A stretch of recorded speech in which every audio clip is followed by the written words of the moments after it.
为着2050净零碳排目标，这官方有推出鉴定，而且这产发署也和大学合作，要培育有碳管理能力的人才。到真地银行网站写日碳盘查关键字有500个块，写碳管理工作机会愈侪。产发署今年增加净零碳规划管理师的国家鉴定考试，也免费开课程，或制造业培育碳管理的员工，帮助企业达成减碳目标。在能力表现上是，他要懂得所谓的国际公约啊，或者是倡议，像 COP 组织型碳盘查，或者是产品碳足迹的这个能力，让协助企业去执行这个近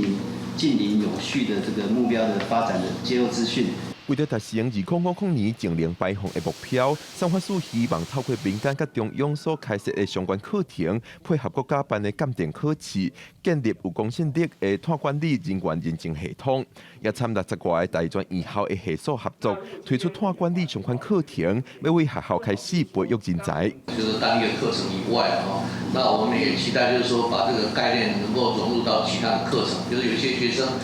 他虽然没有去考，但是他也必须要有概念。过来头一摆的碳规划管理师认证考试按算5月举办，已经有2600多人报名，我2成是在学生，8成左右是在职人员。产发署表示，目前估计干那制造业对净零人才的需求达平均有8,000人，估计要用3年以上的时间，把人力需求补好满。